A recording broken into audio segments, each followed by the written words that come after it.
আসসালামু আলাইকুম। কেমন আছেন সবাই? আশা করি অবশ্যই ভালো আছেন। তো আজকে আমাদের আলোচনার বিষয় হচ্ছে সুনির্দিষ্ট প্রতিকার আইন। আমরা টোটাল আইনটার উপর জাস্ট ওভারভিউ নিব।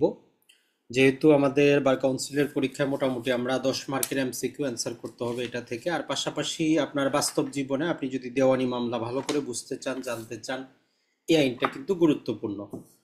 তো আমরা ট্রাই করব প্রথমে সংক্ষেপে আইনের মধ্যে কি আছে, আর চূড়ান্তভাবে যারা কম পড়ে পাশ করতে চান, তো আজকে যে সাজেশনটা আমরা দিচ্ছি আপনি যদি এইটুকু যদি মুখস্থ রাখতে পারেন আপনার জন্য যথেষ্ট। 10 মার্কের মধ্যে 8 আপনি নিশ্চিতে পাবেন, তবে শর্তটা হচ্ছে আপনাকে বুঝে পড়তে হবে। আপনি যে জিনিসটা পড়তেছেন, আপনি কি পড়তেছেন সেটা যদি বুঝে যদি আপনি পড়েন, অবশ্যই অবশ্যই আপনি সফল কাম হবেন। তো অলরেডি পিডিএফটা আমরা দিয়ে দিয়েছি গ্রুপে। তো আমরা প্রথমেই আগে আইনটার ব্যাকগ্রাউন্ডটা মাথার মধ্যে নেই, না হলে ভিতরে গিয়ে কিন্তু লাভ হবে না। তো এখানে আমরা ইংরেজিতে শব্দটা পাচ্ছি, কি বলতেছে যে স্পেসিফিক রিলিফ, মানে সুনির্দিষ্ট প্রতিকার। আপনার মোবাইল দরকার আইফোন, আপনার বাবার কাছ থেকে আইফোনই নেবেন, অন্য কোনো মোবাইল আপনার চলবে না। সেম এই থিমটা এখানে। জমিটা আপনার দরকার, আপনার এটাই লাগবে। চুক্তিটা প্রবল, এটাই লাগবে। মূল কথাটা হচ্ছে যেই জিনিসটা আপনি চান ওই জিনিসটাই যাতে আদালত আপনাকে দেয়, এটাই হচ্ছে আমাদের স্পেসিফিক রিলিফ। এখন এই স্পেসিফিক রিলিফের ক্ষেত্রে আমাদের যে মূল থিমটা মনে রাখতে হবে, আপনার বাবার কাছে যদি আপনি মোবাইল চান, আপনি দাবি করতে পারেন যে আমাকে আইফোনই দেন, দিবে কি না দিবে আপনার বাবার ব্যাপার। নাও দিতে পারে, বলতে পারে পরবর্তীতে দিব। সেম আইনটার মধ্যেও ওইটা। আপনি যে আদালতে কি করলেন, সুনির্দিষ্ট প্রতিকার চাইলেন, এখন দেওয়া না দেওয়া আদালতের বিবেচনাধীন ক্ষমতা, যাকে আমরা বলি যে ডিসক্রিশনারি পাওয়ার। তো মাঝে মধ্যে আপনার এমসিকিউর অপশনে এটাই থাকে, সুনির্দিষ্ট প্রতিকার আইন কোন প্রকৃতির আইন। তাহলে এটা হচ্ছে এই যে সুনির্দিষ্ট প্রতিকার আইনের যে প্রতিকার, এই প্রতিকারগুলো কোন প্রকৃতির, নানা প্রকার ভাবে থাকতে পারে, এটা হচ্ছে ডিসক্রিশনারি। আরেকটা যেটা জিনিস আসতে পারে মাঝে মধ্যে ওভারভিউতে, সেটা হচ্ছে যে এই আইনটার উৎপত্তি কোথা থেকে, মানে আইনটা আসলো কেন। তো পূর্বে যেটা ছিল আমরা জানি, চুক্তি আইন বলে একটা আইন আছে, অনেকেই পড়ছেন এলএলবি জীবনে। চুক্তি আইন 1872। মূল কথাটা হচ্ছে চুক্তি লিখিত হওয়ার কোনো দরকার নাই, চুক্তি মৌখিক হইতে পারে। যেমন আপনি দোকানে গেলেন একটা জিনিস ক্রয় করার জন্য, আপনি বললেন দাম কত, সে বলল এত, এগ্রি করলেন, টাকা দিলেন, এটা একটা চুক্তি ছিল, এটা একটা ট্রানজ্যাকশন হইছে। তো কিছু চুক্তি, কিছু আইনে বলে যে লিখিত রাখতে হবে, কিছু বলে যে আপনার লিখিত রাখার দরকার নাই। তো পূর্বে যে নিয়মটা ছিল, এই চুক্তিগুলো হওয়ার পর যদি কেউ চুক্তি ভঙ্গটা যদি করতো, যেমন ধরেন যে আপনি 10 বিঘা জমি বিক্রি করবেন, আমার কাছ থেকে টাকা পয়সা নিয়েছেন, পরে আর বিক্রি করবেন না, এখন আমার যে ক্ষতিটা হইল তার ক্ষতিপূরণ কি। তো এই আইনটা আসার পূর্বে ছিল যাই কিছু, যেমন আমরা বলি যে নর্মাল ভাষায় যাই জ্বর সর্দি যাই হোক, প্যারাসিটামল 3 বেলা খান। সেম এই জিনিসটাই ছিল পূর্বে, যাই কিছু হোক টাকা পয়সা ক্ষতিপূরণ। আপনার সাথে আমি চুক্তি করছি, এখন এই চুক্তির ফলে আপনার যত বড় ক্ষতিই হোক, আদালতের কাছে শুধু একটাই অপশন ছিল, সে কি করতে পারতো, পেকুনারি তার কম্পনসেশন করতে পারতো, মানে টাকা পয়সা দিয়ে আপনাকে কম্পনসেট করতে পারতো। আইনের দৃষ্টিতে এই ক্ষমতাটা ছিল না যে তার কাছ থেকে ওই জমিটা নিয়ে আসে দিবে, তার কাছ থেকে চুক্তিবদ্ধ জিনিসটা উদ্ধার করে দেওয়ার মতো আদালতের কাছে কোনো ক্ষমতাই ছিল না। তাহলে মূল কনসেপ্ট আমরা বুঝতে পারলাম যে সুনির্দিষ্ট প্রতিকার আইন হচ্ছে আমি যে জিনিসটা চাচ্ছি সেটাই যাতে আদালত দেয়, তবে দেওয়া না দেওয়া আদালতের ইচ্ছার উপর নির্ভর করে। এই জন্য বলি যে আমরা এটা হচ্ছে একটা ডিসক্রিশনারি প্রতিকার। আর এই সুনির্দিষ্ট প্রতিকার আইনটার উৎপত্তি যেটা হচ্ছে ইকুইটেবল রিলিফ থেকে। এখন ইকুইটি কাকে বলে, তো এই বিস্তারিত তো আর আমরা এখন পড়বো না, সেটা এলএলবি জীবনে আপনি পড়ে এসেছেন, ল অফ ইকুইটি পড়েছেন। এর মূল কথাটা হচ্ছে যার যতটুকু দরকার তাকে আপনি ততটুকু দিবেন, সবাইকে সমান না। আপনার ফ্যামিলির ক্ষেত্রে প্রয়োগ করেন, যেমন ধরেন যে আপনারা 3 ভাই বোন। এখন আপনার বাবা সবাইকে জিনিসপাতি দিবে, এখন এমন দরকার নাই যে আপনাকে যদি 10 টাকা দেয় আপনার ভাইকেও 10 টাকা দিতে হবে, কেউ 10 টাকা দিতে হবে, এমন না। যার যতটুকু দরকার, কারো 5 টাকার দরকার, কারো 10 টাকার দরকার, কারো 100 টাকার দরকার। তাহলে যার যতটুকু দরকার এতটুকু দেওয়ার যেই নিয়ম বা সূত্র বা প্রিন্সিপাল আমরা বলতে পারি, এটাই হচ্ছে ল অফ ইকুইটি। তাহলে সুনির্দিষ্ট প্রতিকার আইনের মূল ভিত্তিটা হচ্ছে কি, ইকুইটির উপর, মানে কারো কোনো ক্ষতি করবে না, যার যতটুকু দরকার তাকে ততটুকু দিবে। একটা উদাহরণ দিয়ে আমরা যদি বুঝাই, যেমন ধরেন যে আপনি একটা দলিল বাতিলের মামলা করছেন, আর আপনি মামলায় কি করছেন, আপনি জিতছেন, মানে জমি আপনার হবে, আদালত অপর পক্ষের দলিলটা বাতিল করছে। তো নর্মালি আমরা কি জানি, যিনি মামলায় জিতেন তার জন্য সুখবর। এখন যিনি হেরে গেলেন, আদালত যদি দেখে যে আসলে এই বিবাদী যদিও প্রমাণ করতে পারে নাই, কিন্তু আসলে তার ক্ষতি হচ্ছে। আদালত আপনাকে বলতে পারে যে আপনি মামলা জিতছেন, যে তাকে কিছু আপনি টাকা পয়সা দেন। কারণ এটা হচ্ছে ল অব ইকুইটি, এটা সবার প্রতি কি করে, যার যতটুকু দরকার তাকে ততটুকু দেয়।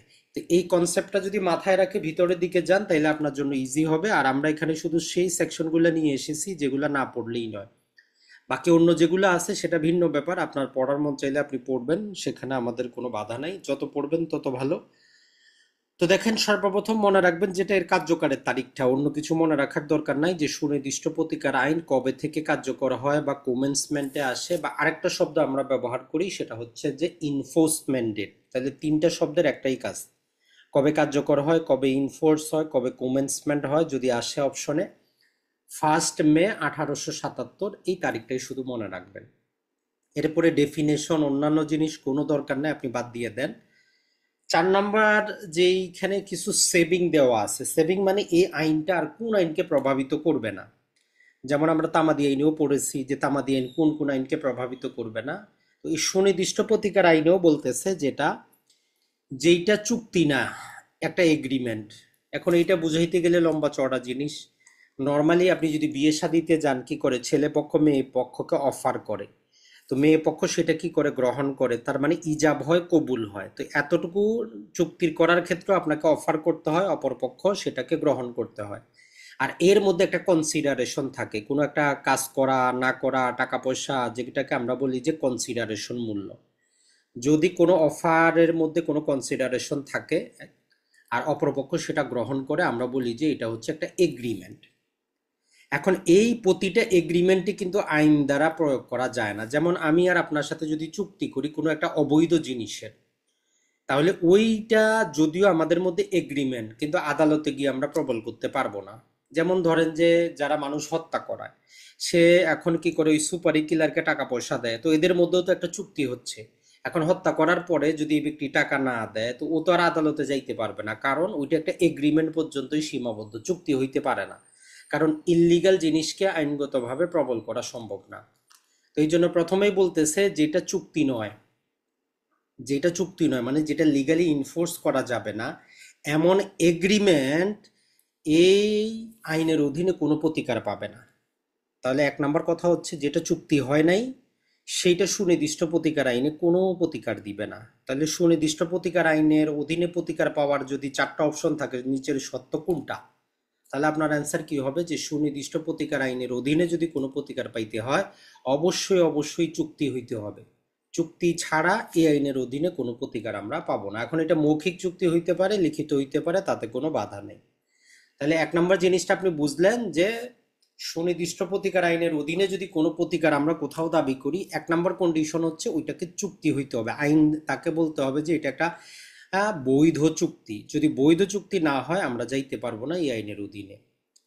2 নম্বরে যেটা আবার বলতেছে যে এখানে আবার একটা সুবিধা দিচ্ছে, বলতেছে যে সুনির্দিষ্ট প্রতিকার আইনের অধীনে যে প্রতিকারগুলো আছে, যদি কোনো চুক্তিতে এর বাইরে কেউ কোনো প্রতিকার নিতে পারে, তাহলে এই আইনের আবার তার কোনো সমস্যা নাই।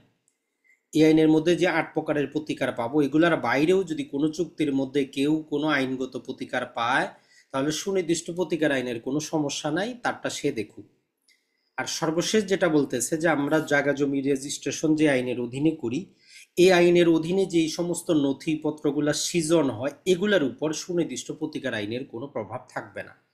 এই তিনটা আপনি একটু যদিও জটিল মনে হয়, 1-2 বার চিন্তা করলে পড়বেন। একটা এমসিকিউর অপশন থাকতে পারে যে সুনির্দিষ্ট প্রতিকার আইন সম্পর্কে কোনটি সত্য বা কোনটি মিথ্যা বা কোনটি সত্য না, নানা প্রকার প্রশ্নের ধরন হইতে পারে। তাহলে আমরা তিনটা জিনিস কি শিখলাম? সুনির্দিষ্ট প্রতিকার আইনের অধীনে অবশ্যই প্রতিকার যদি চাইতে যাই, চুক্তি হইতে হবে।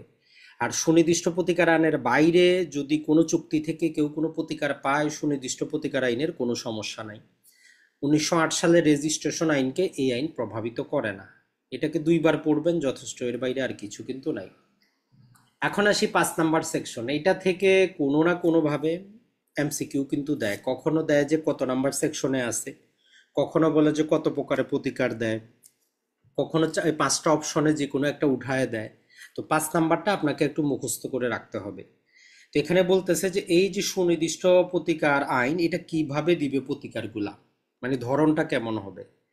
তো 1 নম্বরে হচ্ছে যে সম্পত্তির দখলটা আদালত গ্রহণ করবে এবং উপযুক্ত যিনি দাবিদার সম্পত্তির মালিক তাকে হস্তান্তর করবে। তাহলে 1 নম্বর প্রতিকার কি? যে কোনো সম্পত্তির দখল গ্রহণ করে উপযুক্ত ব্যক্তিকে তার দখল হস্তান্তর করা। 2 নম্বর হচ্ছে যে কাজ করার ব্যাপারে আপনার একটা বাধ্যবাধকতা আছে, চুক্তি মোতাবেক আপনি কাজ করতে বাধ্য। আপনি যদি না করেন আদালত আপনাকে বাধ্য করবে যে চুক্তিটা আপনি বাস্তবায়ন করেন। 3 নম্বর হচ্ছে যে কাজ থেকে আপনি বিরত থাকতে বাধ্য। যেমন আমরা নিষেধাজ্ঞাতে যাই, যে কাজ থেকে আপনি বিরত থাকতে বাধ্য, যদি বিরত না থাকেন আদালত আপনাকে বিরত রাখবে। আর 4 নম্বরে বলতেছে ক্ষতিপূরণ না দিয়ে পক্ষগুলোর অধিকার ঘোষণা করা, যেমন আমরা 42 ধারায় ঘোষণামূলক মামলা। আরেকটা প্রতিকার হচ্ছে যে কোনো বিষয়ে কোনো তত্ত্বাবধায়ক বা রিসিভার রক্ষণাবেক্ষণের দায়িত্ব কোনো ব্যক্তিকে নিযুক্ত করা। তাহলে এই 5টা অবশ্যই বারবার পড়ে একটু মুখস্থ রাখার চেষ্টা করবেন। এটা আপনার লিখিত, এমসিকিউ, ভাইবা, বাস্তব জীবন সব জায়গায় কাজে আসবে। তাহলে 1 নম্বর হচ্ছে কোনো সম্পত্তির দখল গ্রহণ করে উপযুক্ত ব্যক্তিকে দেওয়া। যে কাজ আপনি করতে বাধ্য, না করলে অবশ্যই করাবে। যে কাজ থেকে বিরত থাকতে বাধ্য, যদি বিরত না থাকেন অবশ্যই রাখবে। আর যদি আপনার কোনো অধিকারের ঘোষণা দরকার পড়ে ঘোষণা করে দিবে, আর চাইলে একটা রিসিভার নিয়োগ করে দিবে। এরপরে 6 এবং 7 দুইটা সেকশন আছে, এগুলোতে পড়ার কিছুই নেই, জাস্ট হচ্ছে 1 লাইনের পড়া। 6 নম্বরে বলে যে প্রিভেন্টিভ রিলিফ কাকে বলে, প্রতিরোধমূলক প্রতিকার। তো মনে রাখবেন প্রিভেন্টিভ রিলিফ মানে হচ্ছে যে একটা ঘটনা ঘটার পূর্বেই আমরা যাতে ওইটাকে আটকিয়ে দিই। যেমন কোথাও ধরেন যে দুইজন ছেলে মারামারি করতেছে, তো আমরা যাই কি করি, যাতে একজন আরেকজনকে মারে না ফেলা, দুইজন দুই জায়গা থেকে তাদেরকে পিছনে টানে নেই, মানে প্রিভেন্ট করি তাদেরকে একটা ক্ষতি করার থেকে। তো এখানে এই 6 নম্বরে ওইটাই বলতেছে যে প্রিভেন্টিভ রিলিফ জিনিসটা কি। তো ওইখানে পড়তে গেলে আবার বলে যে প্রিভেন্টিভ রিলিফের ডেফিনেশন হচ্ছে এইটা, কোনটা, এই যে 3 নম্বরের মধ্যে আমরা যেটা দিয়ে রাখছি সি, মানে যে কাজ থেকে বিরত থাকতে আপনি বাধ্য, যদি বিরত না থাকেন আদালত যে আপনাকে বিরত রাখবে, এই প্রতিকারটাকেই বলি আমরা প্রিভেন্টিভ রিলিফ বা ইনজাংশন। তাহলে আপনি মুখস্থ করে নেন, প্রিভেন্টিভ রিলিফের অপর নাম হচ্ছে ইনজাংশন, তাহলে আপনার জন্য যথেষ্ট। আর 7 নম্বরে যেটা বলে সেটা হচ্ছে যে আসলে অপরাধমূলক মামলায়, ফৌজদারি মামলায় আমাদের এই সুনির্দিষ্ট প্রতিকার আইনের কোনো প্রভাব নাই। মানে হচ্ছে যেমন ধরেন যে আপনার জমি দরকার দেওয়ানি মামলায়, এখন আপনারকে কেউ মুখের উপর থাপ্পড় মারছে, আপনার একটা হাত কেটে নিচ্ছে, আপনার ভাইকে মারছে, আপনিও তাকে মেরে ফেলবেন, এরকম করা যাবে না। তাহলে ফৌজদারি মামলায় সুনির্দিষ্ট প্রতিকার আইনের কোনো প্রভাব নাই। এটা শুধু একটা দেওয়ানি মামলার কনসেপ্ট, দেওয়ানি মামলার জন্যই আমরা পাবো। এখন চলে আসি, মূল বিষয়টা কিন্তু শেষ, প্রাথমিক ধারণা এই আইনের শেষ, এখন প্রতিকারগুলো আমরা পড়ব। তো প্রতিকার 8 নম্বর ধারাটাই আপনি দেওয়ানি যতগুলা মামলা হয় দখল উদ্ধার মামলা এই 8 নম্বর ধারার কারণেই করতে পারে। তাহলে সর্বপ্রথম এই একটা হচ্ছে, আপনি ধরেন যে মামলা করার যে সেকশন, আপনি এইভাবে মনে রাখতে পারবেন যে দেওয়ানি মামলা প্রথম আমি দখল উদ্ধার মামলা করব 8 ধারায়। এখানে বিস্তারিত কিছু আর কিন্তু বলা নাই, এই সেকশন পড়লে আর কিছু বলা নাই, বলছে যে আপনি নির্দিষ্ট সময়ে মামলা দায়ের করবেন দেওয়ানি কার্যবিধি অনুযায়ী। কিন্তু আপনার দায়িত্ব হচ্ছে যে এটার সাথে ওই তামাদি এনে শিডিউলটা আপনি নিয়ে আসবেন।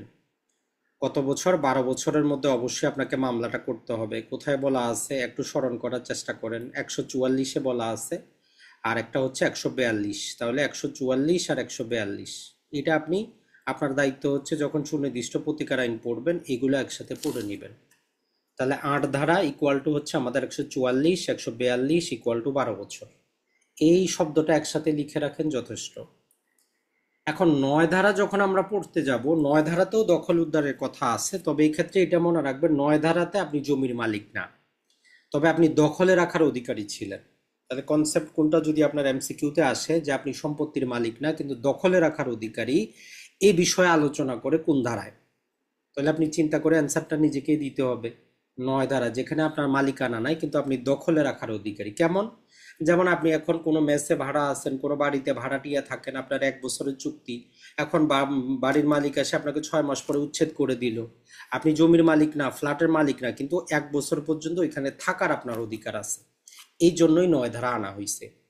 তাহলে 9 ধারাতে আমরা মালিকানা চাবো না, 9 ধারাতে আমি চাবো আমার দখলটা আমি বজায় রাখতে, যতদিন পর্যন্ত আমি লিগালি ইনটাইটেল। এখন এখানে দুইটা উপাদান আছে। এক নাম্বার বলতেছে যে আপনার সম্মতি ছাড়া, কনসেন্ট ছাড়া, আরেকটা হচ্ছে আইনগত প্রক্রিয়া অনুসরণ ব্যতীত যদি কেউ আপনাকে উচ্ছেদ করে, আপনি সম্পত্তির মালিক হন বা না হন দেখার বিষয় না, জাস্ট পিওর একটা দখল রিলেটেড বিষয় এখানে আলোচনা করে। যদি আপনার সম্মতি ছাড়া, আইনগত প্রক্রিয়া অনুসরণ করা ছাড়া আপনাকে কেউ উচ্ছেদ করে, তাহলে আপনি ৯ ধারায় মামলা দায়ের করে কি করতে পারবেন, ওই সম্পত্তির দখল ফেরত পেতে পারেন। এতটুকু পড়ে আপনি চলে যাবেন তামাদি আইনের। তামাদি আইনের অনুচ্ছেদের মধ্যে আমাদের 6 মাস দেওয়া আছে, তো অনুচ্ছেদটা আপনি একটু স্মরণ করেন কত নাম্বার অনুচ্ছেদে দেওয়া আছে। তাহলে 3 নাম্বার অনুচ্ছেদে দেওয়া আছে যে 6 মাসের মধ্যে যদি আপনি 9 ধারার অধীনে মামলা দায়ের করেন, আদালত আপনার দখলটা ফেরত দিবে। তবে এই ধারা থেকে কিছু টার্মস অ্যান্ড কন্ডিশন আছে যেগুলো একটু বুঝতে হবে আপনাকে। দেখেন, 1 নম্বর কথা হচ্ছে এখানে আমরা আলোচনা করতেছি শুধু দখল নিয়ে, জমির মালিককে আমাদের দেখার বিষয় না। মানে সামারি ট্রায়ালের মতো, ফৌজদারি মামলা যেমন পড়লাম, সামারি ট্রায়ালের মতো দ্রুত তাৎক্ষণিক আদালত রায় দিয়ে দিল। তো এই জন্য এই রায়ের বিরুদ্ধে কোনো আপিল করার সুযোগ রাখা হয় নাই, কোনো রিভিউ করারও সুযোগ রাখা হয় নাই।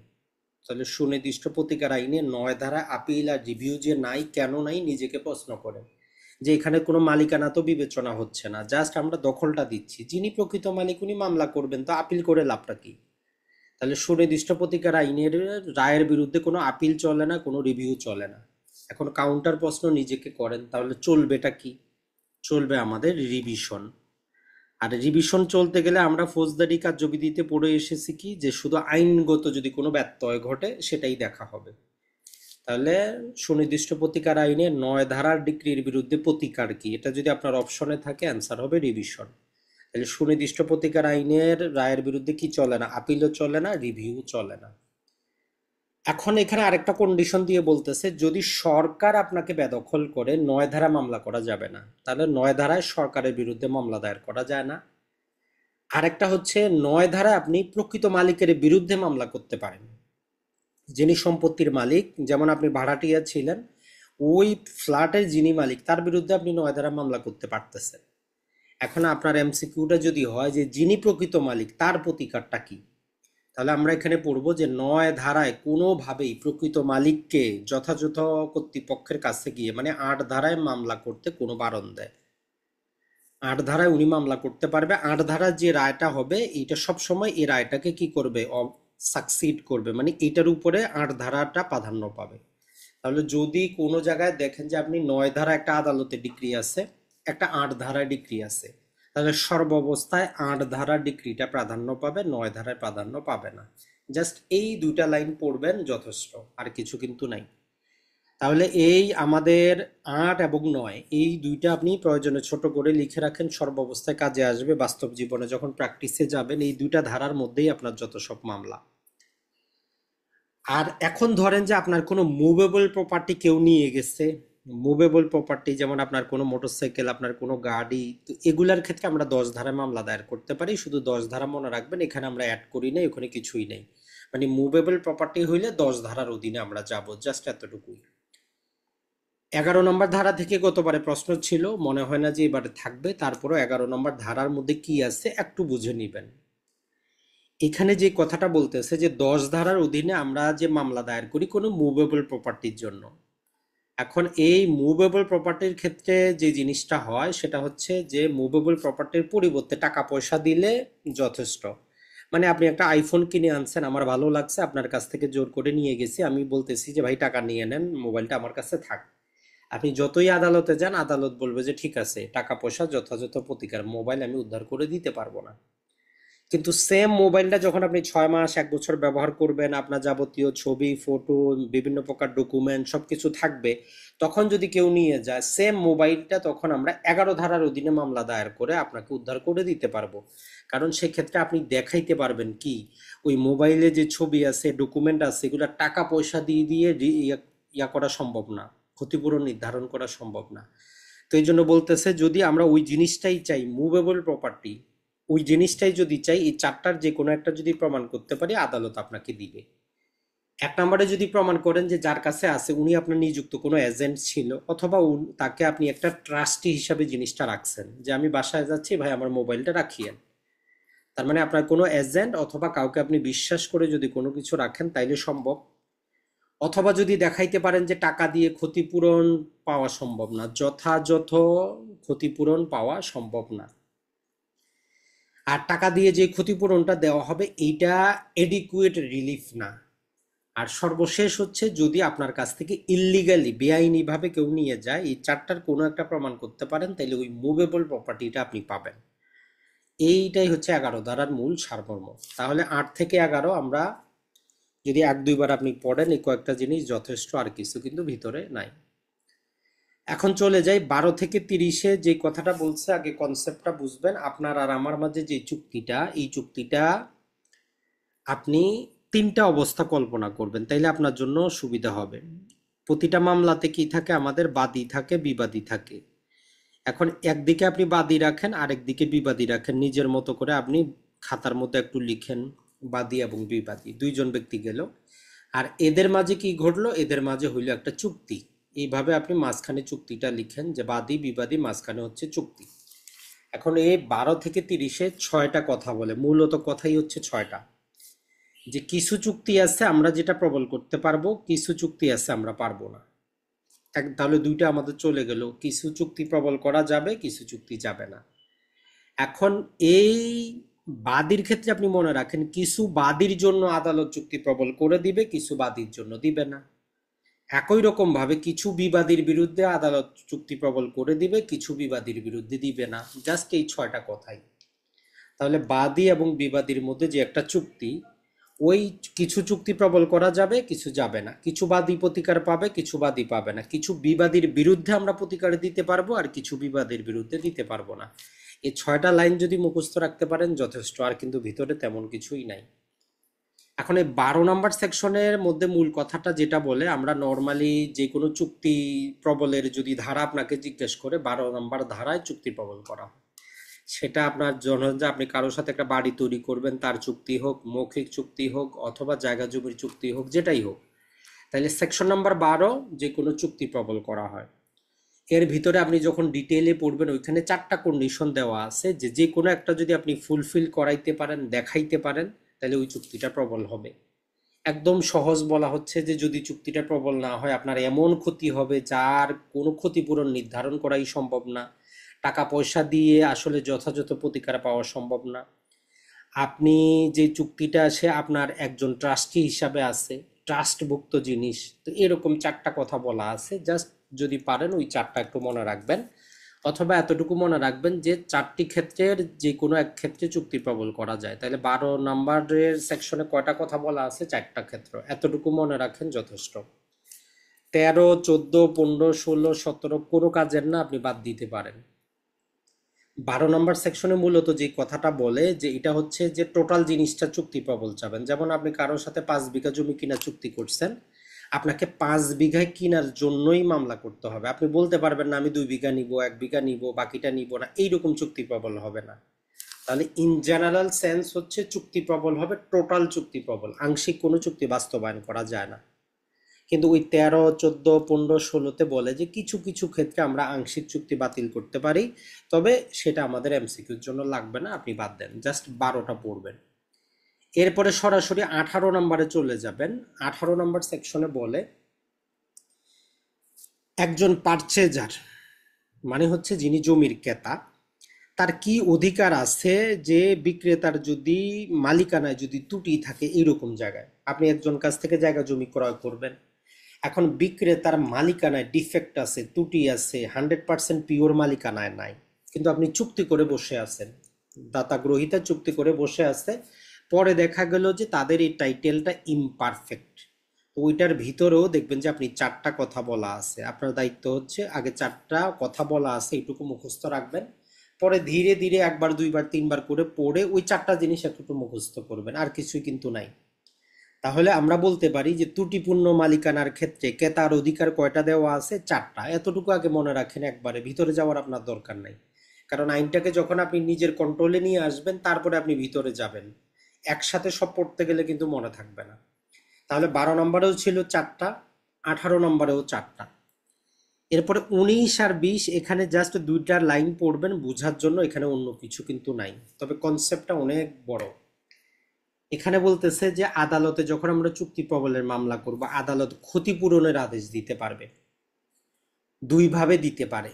মানে আপনারে কি করবে যে আপনার যেটা চাইছেন সেটাও দিবে, সাথে বোনাসও দিবে। মানে আপনার বাবা আপনারা আইফোনও আনে দিল, সাথে ধরলাম যে আপনার আরো পছন্দের আরো একটা এডিশনাল জিনিসও আনে দিল, দুইটা দিতে পারে। তার মানে চুক্তিও প্রবল করে দিতে পারে, অতিরিক্ত হিসাবে আপনারা আরো কম্পনসেট করে ক্ষতিপূরণ দিতে পারে। অথবা যেমন আপনার বাবা বলতে পারে যে আইফোন তো আনি নাই, আমি আরেকটা এর পরিবর্তে জিনিস নিয়ে এসেছি, রিপ্লেসমেন্ট, দুইটার একটা হইতে পারে। তাহলে আদালতের কাছে দুইটা অপশন, সে চাইলে চুক্তি প্রবল করে আপনারে ক্ষতিপূরণ দিতে পারে এডিশনাল হিসাবে, অতিরিক্ত হিসাবে, অথবা চুক্তির বিকল্প হিসাবে ক্ষতিপূরণ দিতে পারে, যে চুক্তি প্রবল করব না, ধরেন আপনার এত টাকা ক্ষতিপূরণ। এটা হচ্ছে 19 নম্বরের মূল কথা। আর 20 নম্বরে একটা শব্দ পাবেন লিকুইডেশন, এই শব্দটা মনে রাখবেন। ব্যাংকিং ব্যবস্থায় যদি কখনো পড়েন সেখানে আপনি পাবেন যে তারল্য সংকট, কথাটা শুনেছেন, লিকুইড মানি। এখন ধরেন যে আপনার আর আমার মধ্যে চুক্তি হইলো, নর্মালি দেখবেন যে অনলাইনে যারা এই বার কাউন্সিলে কোচিং করাচ্ছে সেখানে তারা মানি ব্যাক গ্যারান্টি দিচ্ছে, যে আপনি ভর্তি হন, পাস না করলে টাকা ফেরত। কত টাকা ফেরত? ধরলাম যে 1 লাখ টাকা ফেরত।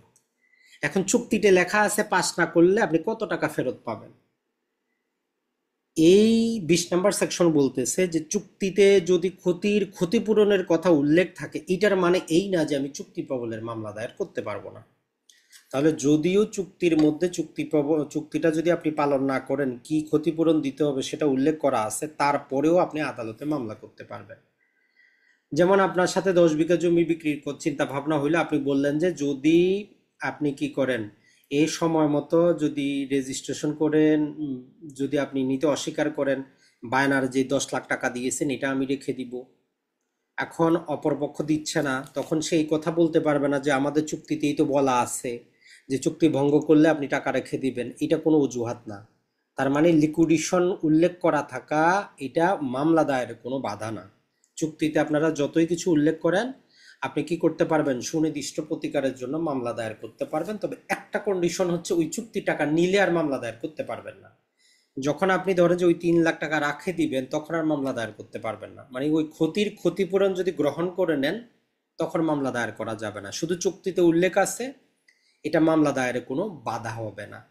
সিম্পল জাস্ট এই শব্দটা মনে রাখবেন, যে আপনারা কোনো চুক্তি করছেন, চুক্তি মোতাবেক কাজ না করলে ওইখানে উল্লেখ করছেন যে কি ক্ষতি হবে, কে কাকে কত টাকা দিবে। তো এই উল্লেখ করার মানে এই না যে উনি আদালতে যাইতে পারবে না, উনি আদালতে যাইতে পারবে, 20 নম্বরে তাকে এই অধিকারটা দেয়। এরপরে চলে আসেন এখন কোন চুক্তি বাস্তবায়ন করা যাবে না। 21 নাম্বার আর 21-এর এ যুক্ত করা হয়েছে পরবর্তীতে, এই দুইটা হচ্ছে, এতক্ষণ আমরা দেখলাম কোন চুক্তি বাস্তবায়ন করা যাবে, এখন বলতেছে কিছু চুক্তি আছে যেগুলো বাস্তবায়ন করা যাবে না। 21 নাম্বার যখন আপনি পড়বেন, 8 প্রকারের বিভিন্ন চুক্তির কথা পাবেন। তো 8 প্রকার আগে মুখস্থ করতে যাবেন না, মাথায় এদিক থেকে সেদিক উল্টে যাবে, কিন্তু আগে জাস্ট ওই উপরেরটুকুই মনে রাখেন যে 21 নাম্বারে আছে চুক্তি বাস্তবায়ন করা যাবে না, 8টা ক্ষেত্র আছে, এইটুকু আগে নিজের আয়ত্তে নিয়ে আসেন, 5 বার 10 বার 20 বার পড়ে, ভিতরে আপনার দেখার দরকার নেই আপাতত।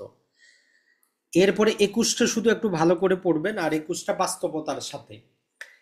যেমন ধরেন যে আপনার জমি আছে, আপনি বিক্রি করবেন, আপনি 20 লাখ টাকা বিঘা হিসাবে চুক্তিবদ্ধ হইছেন, সে তার কাছ থেকে টাকা পয়সাও নিছেন। এখন দেখা গেলো যে আপনার ওই পাশে দিয়ে রেল লাইন যাচ্ছে, সরকার একটা জায়গা বানাচ্ছে, আপনি এখন মাথায় ঢুকলো যে এই জমির দাম তো 1 কোটি টাকা হবে, আমি তাহলে এরা টাকা পয়সা ফেরত দেই, আমি জমিটা বিক্রি করব না। এরকম তো মানুষের হইতে পারে, এটা বাস্তবে ঘটে।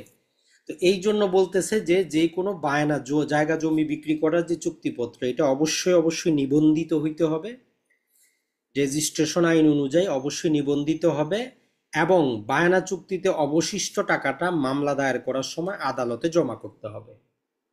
তাহলে আপনি যদি কারোর সাথে কোনো চুক্তি করেন আর চুক্তি মোতাবেক কাজ না হয়, আদালতে যদি যাইতে হয়, তাহলে ওই চুক্তির অবশিষ্ট টাকা জমা করবেন, আর চুক্তিটা নিবন্ধন আইন অনুযায়ী নিবন্ধিত হইতে হবে। তাইলে মৌখিক চুক্তি জায়গা জমির ক্ষেত্রে চলে না। শুধু স্টাম্পে লিখে রাখলেন, ওইটাও কোনো কাজে দিবে না। একদম সাব রেজিস্ট্রারের কাছে গিয়ে নিবন্ধন যদি না করেন, তাহলে 21-এর এ বাধা দিবে, আপনি চুক্তি প্রবল করতে পারবেন না 12 ধারায়। তাহলে আপনি যখনই 12 ধারা পড়বেন, 21-এর এটা পড়ে নিবেন যে আমি চুক্তি প্রবল করতে যাব, কিন্তু 21-এর এ কি বলতেছে, বলতেছে যে অবশ্যই লিখিত রেজিস্টার্ড করতে হবে, অবশিষ্ট টাকা জমা করব, তারপরে আমরা প্রতিকারটা পাবো। এতটুকুই যথেষ্ট, আর কিছু লাগবে না। এখন মাঝখান দিয়ে 22 নাম্বার একটা সেকশন যুক্ত করে দিচ্ছে। নর্মালি এটার সাথে কোনো সম্পর্ক নাই, জাস্ট বোঝার জন্য যে আসলে ডিসক্রিশনারি ক্ষমতা কাকে বলে। আমরা যে বারবার বললাম যে বিচারকের ইচ্ছাধীন ক্ষমতা, স্বেচ্ছাধীন ক্ষমতা, ক্ষমতাটা কাকে বলে, এর ব্যাখ্যা করছে 22 নাম্বার। যদি আপনি ভিতরে পড়তে না চাই, এতটুকু মনে রাখতে পারেন। তবে এর ভিতরে যেটা মূলত বলে যে আমরা বিচারকের ইচ্ছাধীন মানে এই না যে তার মন ভালো হইলে আপনারে প্রতিকার দিবে, মন খারাপ হইলে দিবে না, বউয়ের সাথে ঝগড়া করে আসতে মাথা খুব গরম, এগুলা না। বলতেছে যে ডিসক্রিশনটা হবে একদম লিগ্যাল প্রিন্সিপালের উপর প্রতিষ্ঠিত, আইনগতভাবে উচ্চ আদালতের রায়ের উপর ভিত্তি করে, যাতে পরবর্তীতে এটা যদি আপিলে যায় এটা যাতে সংশোধনযোগ্য হয়, যাতে আরবিট্রারি না হয়, একরোখা না হয়, যে আমার মন চায় নাই আমি প্রতিকার দেয় নাই, এইরকম না। এটা হচ্ছে যে একটা লিগ্যাল প্রিন্সিপালের উপর প্রতিষ্ঠিত হয়ে ওনার স্বেচ্ছাধীন ক্ষমতাটা উনি প্রয়োগ করবেন। মানে কোথাও যদি রিজেক্ট করেন, উনি ওই রিজেক্ট করার গ্রাউন্ডটা সেখানে লিখবেন যে এই এই আইনের কারণে আমি এটা রিজেক্ট করলাম, বা এই এই পরিপ্রেক্ষিতে আমি এটা গ্রহণ করলাম। এটাই হচ্ছে ডিসক্রিশনারি ক্ষমতা। তো এর ভিতরে যখন আপনি আরো ডিটেইলে পড়বেন, সেখানে বলা আছে যে আদালত কি করতে পারে, দুইটা ক্ষেত্রে আপনি সব কিছু প্রমাণ করার পরেও আপনারা প্রতিকার দিবে না। একদম সহজ একটা উদাহরণ নেন। আপনার বাড়ির পাশে ধরেন যে আপনি জমির দাম চলতেছে 50,000 টাকা শতক। এখন কারো সাথে আপনি দেখাইলেন 10,000 টাকা শতক, তো পরবর্তীতে উনি আর চুক্তিটা প্রবল করতেছেন না, আপনি আদালতে মামলা দায়ের করতে গেছেন। এখন বিচারক আপনাদের কথাবার্তা শুনে দেখলেও বায়না দলিলটাও লিখিত, রেজিস্টারকৃত, কোনো সমস্যা নাই। তো তাহলে এইখানে সমস্যাটা কি, ওনারা আউট অফ কোর্ট কেন রেজিস্ট্রেশন করলো না?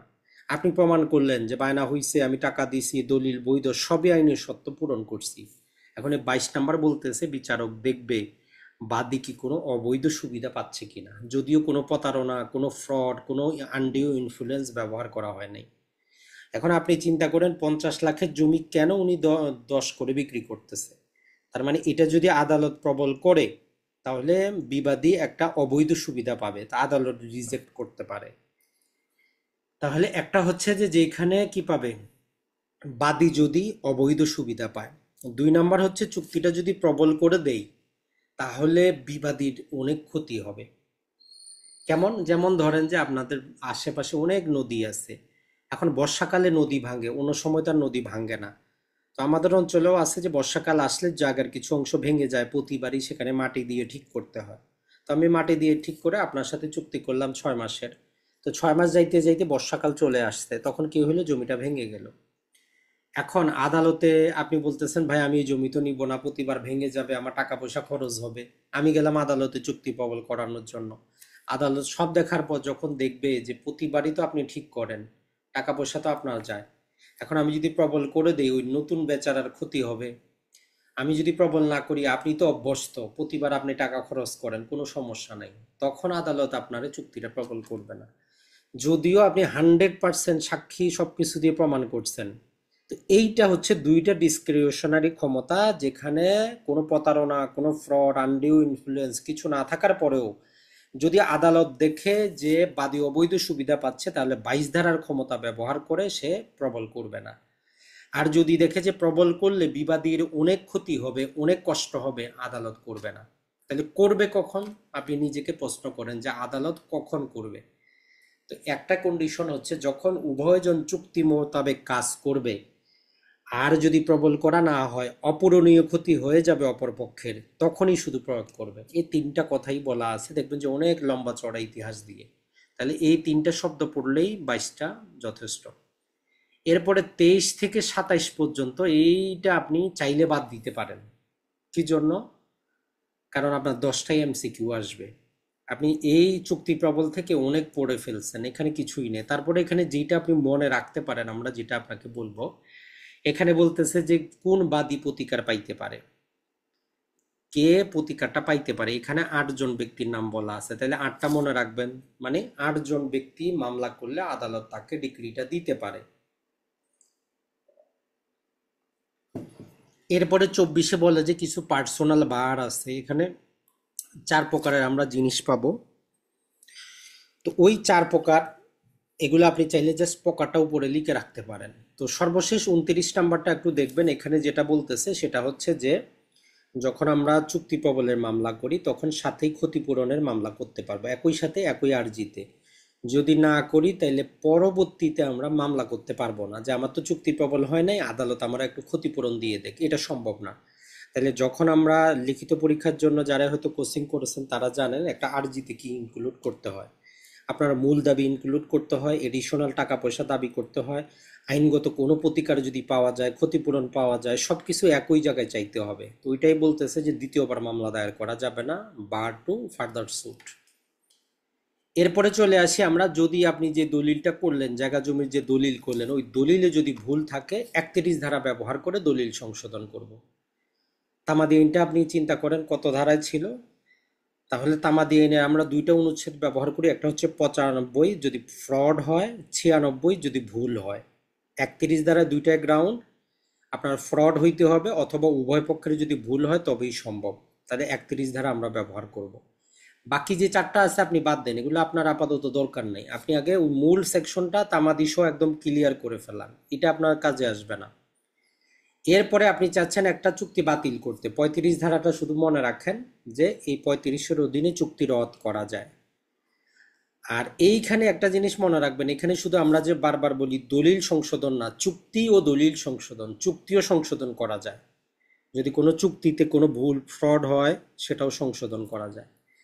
আর বাতিলের ক্ষেত্রে যখন আপনি 31-এর ভিতরে তিনটা জিনিস পাবেন, ওইটা একটু পড়ে নেবেন যে কোন কোন চুক্তিগুলা বাতিল করা যায়। এক নম্বরে বলা আছে যে এই চুক্তি বাতিলযোগ্য অথবা অবসায়নযোগ্য, এরকম একটা কথা বলা আছে দেখবেন। তাহলে 35টা আগে ভালো করে পড়বেন। এরপরে আপনি চলে যাবেন সরাসরি 39 আর 40, এই দুটো একসাথে পড়বেন। সেটা হচ্ছে যে দলিল বাতিল করা, জাল দলিল বাতিল করা। তাহলে 39 ধারায় আমরা জাল দলিল বাতিল করি। তো এটার জন্য আমাদের 91 এবং 92 দুইটা অনুচ্ছেদ ব্যবহার করি তামাদি আইনের। আর 40-এ হচ্ছে আংশিক দলিল বাতিল করা, যেমন আমরা বললি যে আপনার বাবার সম্পত্তি আপনার ভাই বিক্রি করে দিচ্ছে টোটালটা, এখন আপনি বোন হিসাবে যে মামলা দায়ের করবেন, 40-এ আপনার ডিফেন্স, আপনি চান আপনার অংশটা দলিল বাতিল করা হোক। আপনি যদি 39-এর অধীনে যদি আর্গু করেন আপনি হেরে যাবেন, কারণ তার অংশ তো বৈধ, আপনার অংশ অবৈধ, অতএব আপনি আংশিক দলিলের পার্শিয়ালি ক্যান্সেল করার জন্য আপনি আবেদনটা করবেন। এরপরে আমরা চলে যাই, সেটা হচ্ছে যে আমাদের ডিক্লারেটরি ডিক্রি, ঘোষণামূলক মামলা। আমরা জানি দুইটা সেকশন পাবেন, 42 এবং 43। বেশি কিছু পড়তে যাবেন না, জাস্ট এতটুকু মনে রাখবেন ঘোষণা আমরা দুইটা জিনিসের চাইতে পারি। একটা হচ্ছে যদি আপনার কোনো লিগ্যাল ক্যারেক্টার, আইনগতভাবে কোথাও আপনার একটা চরিত্র আছে, আপনি একজন শিক্ষক, আপনি একজন চাকরিজীবী, আপনার নাম এইটা, মানে আইনগত একটা লিগ্যাল ক্যারেক্টার আপনার আছে, কেউ যদি ওইটা অস্বীকার করে তার ঘোষণা চাইতে পারেন। অথবা প্রপার্টি সম্পত্তি আপনার দখলে আছে, আপনার দখলে আছে, কেউ অস্বীকার করতেছে, তখন মামলা করতে পারবেন। তো এই জন্য 42 ধারায় শুধু ঘোষণা পাওয়া যায়। 42 ধারাকে বলা হয় যে ডিক্লারেটরি, হচ্ছে আপনার সুট। নর্মালি দেওয়ানি মামলার যে যে আউটকামটা দুই প্রকার, একটা হচ্ছে এক্সিকিউটরি ডিক্রি, একটা হচ্ছে ডিক্লারেটরি ডিক্রি। 42 ধারাই হচ্ছে ডিক্লারেটরি, মানে আদালত শুধু ডিক্লারেশন দিবে, এর বাইরে কোনো প্রতিকার দিবে না। এর বাইরে হইলে আমরা এক্সিকিউটরি ডিক্রি করতে হবে, কেমন 8 ধারায়, 9 ধারায়, 12 ধারায়, এই যে পড়লাম 31, 35, 39। তাহলে একটাই হচ্ছে আমাদের ডিক্লারেটরি, যেখানে আদালত শুধু ডিক্লারেশন দিবে। আর এইটা করতে গিয়ে তখন আমাদেরকে যেইটা বলে যে যদি ফার্দার কোনো অ্যাকশনের দরকার পড়ে এ ধারা আদালত অগ্রসর হবে না। বাস্তবে বুঝেন, আপনার একটা সম্পত্তি আপনার দখলে নেই, এখন আপনি জানেন 8 ধারায় মামলা করলে কোর্ট ফি দিতে হবে প্রায় ম্যাক্সিমাম 46,000। আপনি চালাকি করে 42 ধারায় মামলা করলেন 300 টাকা কোর্ট ফি দিয়ে, যে আদালত একটা ঘোষণা দিয়ে দেখ জমি আমার, আদালত কর্তৃক ঘোষণাও পাইলেন, ওই ডিক্রির কোনো দাম নাই, কারণ ওইটা এক্সিকিউশনে যাবে না, ওইটা ডিক্লারেটরি ডিক্রি। আপনার উচিত ছিল 8 ধারায় মামলা করা। এই জিনিসটা মনে রাখবেন যে 42 ধারায় শুধু ঘোষণা পাওয়া যায়, এক্সিকিউশনে যাওয়া যায় না। আর 43 বলতেছে ওই যে ডিক্লারেশনটা, ওইটা যাকে বাদী বিবাদী রাখবেন শুধু তার উপরই প্রযোজ্য হবে, পাবলিক অ্যাট লার্জের উপর এই ডিক্রির কোনো কার্যকারিতা নাই। মানে ধরেন যে করিম আর রহিমের মধ্যে ডিক্রি ঘোষণা হয়েছে, আমি যাই, আমার যদি অধিকার থাকে আমি মামলা দায়ের করতে পারবো, আমার এখানে ওই ডিক্রিটা কোনো বাধা দিবে না। আর 44-এ বলে যে আমরা যে কোনো সম্পত্তি বা কোনো কিছু দেখাশোনা করার জন্য রিসিভার নিয়োগ করাইতে পারবো, এটা আদালতের ডিসক্রিশনারি ক্ষমতা। এতটুকুই যথেষ্ট, আর কিছু কিন্তু আপনার দরকার নেই। এখন চলে যাবেন যে পরবর্তী প্রিভেন্টিভ রিলিফ কিভাবে দেওয়া হয়। তাহলে প্রিভেন্টিভ রিলিফের আগের আরেক নাম হচ্ছে নিষেধাজ্ঞা বা ইনজাংশন। এটা আপনি প্রয়োজনে লিখে রাখেন। প্রিভেন্টিভ রিলিফ মানে কাউকে বারণ করা। কি বাধা বারণ করব? নিষেধাজ্ঞা দ্বারা। 52 মধ্যে আমাদেরকে বলতেছে ওই কথাটাই যে preventive relief how granted injunction, একটাই অ্যান্সার, শর্ট অ্যান্সার, ইনজাংশন মানে নিষেধাজ্ঞা দ্বারা। তাহলে নিষেধাজ্ঞা টেম্পারারি হইতে পারে, পারপেচুয়াল হইতে পারে। টেম্পারারি মানে একটা নির্দিষ্ট সময়, একটা নির্দিষ্ট যেই পরবর্তী শুনানি পর্যন্ত এইরকম হইতে পারে, যেটা আমরা দেওয়ানি কার্যবিধিতে আদেশ 39-এ পূর্ব বিস্তারিত, এখানে আর আলোচনা করা নাই। এখানে শুধু পারপেচুয়াল ইনজাংশন নিয়ে আলোচনা করা আছে, যেটা আরেকটা নাম বলি যে আমরা পার্মানেন্ট ইনজাংশন। এখন ইনজাংশন রিলেটেড 4টা সেকশন আছে, এই 4টাই আপনাকে পড়তে হবে, বাদ দেওয়ার কোনো সুযোগ নাই। লিখিত পরীক্ষা বলেন, এমসিকিউ বলেন, ভাইবা বলেন, আসবেই আসবে আপনার। আর যখন এটা পড়বেন, এটার সাথে সাথে ওই যে সিআরপিসির 144টা মনে রাখার চেষ্টা করবেন, যে ওইখানেও এক প্রকার ইনজাংশন আছে, ওইটা দিয়ে আমাদের নির্বাহী ম্যাজিস্ট্রেট আদালত। আর এই ইনজাংশনটা পাচ্ছি আমরা বিচারিক আদালত থেকে। এখানে 54 ধারার মধ্যে আমাদেরকে বলে যে 5টি ক্ষেত্রে আমরা কি করতে পারি, ইনজাংশন গ্রান্ট আমাদের জন্য হইতে পারে। ওই 5টা ক্ষেত্র কি, ওইটা আপনার মুখস্থ করতে হবে। একদম সহজ, ওই 12 ধারা যেটা পড়ে আসছেন, 11 ধারা যেটা পড়ে আসছেন, ওই হুবহু কপি পেস্ট, শুধু একটা আসবে যে মামলার বহুমুখিতা রোধ করার জন্য, মাল্টিপ্লিসিটি অফ সুট রোধ করার জন্য ইনজাংশন হইতে পারে। তাহলে আপনি 11, 12 আর 54 একদম পাশাপাশি রেখে পড়বেন, দেখবেন যে কপি পেস্ট, আর কিছুই নেই। 11, 12 আর 54 সেকশন একসাথে পড়বেন। গতবারে এই 55 থেকে একটা এমসিকিউ ছিল, যদিও এটা অনেকেই ভুল করছে। এখানে শব্দটা হচ্ছে ম্যান্ডেটরি ইনজাংশন, মানে বাধ্যতামূলক। এখন এই বাধ্যতামূলক ইনজাংশনের আরেক নাম হচ্ছে, আমরা যদি বলি, আদেশমূলক নিষেধাজ্ঞা। এটাকে বুঝতে হবে যে কেন এটাকে আমরা আদেশমূলক নিষেধাজ্ঞা বলি। এখন ধরেন যে আপনার বাবা যদি আপনাকে একটা জিনিস বাধ্য করে, অপরপক্ষে কি আপনারা আদেশ করলো, আপনারা বললো যে সকালবেলা স্কুল যাইতেই হবে, ম্যান্ডাটরি, তোমার কোনো অপশন নাই, তার মানে কি আপনারা আদেশ দিল। তাহলে যেটাই ম্যান্ডাটরি সেটাই আমাদের কি হচ্ছে, আদেশমূলক। এরপরে 56-তে আমাদের 11টি ক্ষেত্রে আদালত চাইলে কি করতে পারে, যে কোনো ইনজাংশনের মামলা গ্রান্ট না করতে পারে। তো আপনার দায়িত্ব হচ্ছে ওই 11টা ক্ষেত্র মুখস্থ করা। যদি না পারেন, অ্যাটলিস্ট 11টা আছে এটা মনে রাখবেন। আর সর্বশেষ আমরা 57-তে পাবো, আদালত নেগেটিভ এগ্রিমেন্ট পালনে বাধ্য করতে পারে যদি পজিটিভ না পারে। কেমন? যেমন ধরেন যে আমাদের এই যে কোচিং, আপনাদের সাথে আমার চুক্তি হয়েছে আমি আপনাদেরকে পড়াবো। এখন আমি আপনাদেরকে বললাম যে আমি কালকে আপনাদের ক্লাস নিব না, আমার হয়তো আরেক জায়গায় একজন আমার শিডিউল আছে, সেখানে আমরা টাকা পয়সা ভালো দিবে, আমি ওইখানে ক্লাস নিব। এখন আপনাদের কোনো একজনের কথা হইলো যে না, আমি তো সুনির্দিষ্ট প্রতিকার আইন পড়ছি, আমি তো আপনাদের পড়াইতে দিব না। আপনি যখন মামলা দায়ের করবেন, আদালত আমাকে ক্লাস নিতে বাধ্য করতে পারবে না, কারণ এটা আমার পার্সোনাল ক্যাপাবিলিটির উপর আসে। কোনো পার্সোনাল ক্যাপাবিলিটি, পার্সোনাল সার্ভিসের উপর নিষেধাজ্ঞা দেওয়া যায় না, চুক্তি প্রবল করা যায় না। কিন্তু আদালত নেগেটিভটা পারবে, বলবে যে আপনি তাহলে কালকে কোথাও ক্লাস নিতে পারবেন না। তার মানে আমরা যেটা বলি যে আমার না হইলে কারোই হবে না, ওই থিওরিটা এই জায়গায়, হয় তুমি আমার, নাইলে দুনিয়ার কারো না। যেমন ওই যে প্রেসিডেন্ট বুশ 2001 সালে বলছিল যে হয় আপনি আমার সাথে, না হলে আমার বিপক্ষে, এই থিওরিটা এখানে। যদি পজিটিভটা না করতে পারে, তাহলে নেগেটিভটা আপনারা বাধ্য করবে যে আপনি করতে পারবেন না। যেমন বিভিন্ন দেখবেন যে আপনি কনসার্ট হয়, হুজুরদের ওয়াজ মাহফিল হয়, নানা প্রকার নিউজ হয় যে আরেক জায়গায় টাকা পয়সা বেশি নিছে, এটা বাদ দিয়ে ওইখানে যাচ্ছে। তো মামলা করলে ওই হুজুরদের বলবে যে আপনি ওয়াজ করাই বন্ধ, ওই দিন কোনো ওয়াজই করতে পারবেন না। এটাই হচ্ছে 57 ধারা। তাহলে এই যে কয়েকটা কথা বললাম, আপনি ভিতরে না গিয়ে প্রয়োজনে আপনি 2 দিন সময় দেন এটার উপর, একটু আপনি নিজের মতো করে 10 বার হ্যান্ড নোট করেন। এর পরে আপনি যত বিগত সালের যত প্রশ্ন আছে নিজে সমাধান করেন, দেখবেন যে আপনি 80% পারবেন। 20% পারবেন না, 80% পারবেন। তো এটাই ছিল আজকে আমাদের সুনির্দিষ্ট প্রতিকার আইন ওভারভিউ। আগামী ক্লাসে আমরা সাক্ষ্য আইনটা ওভারভিউ দিব, তারপরে শুরু হবে আমাদের যে নিয়মিত ক্লাস, সেটা হচ্ছে আমাদের দেওয়ানি কার্যবিধি। অসংখ্য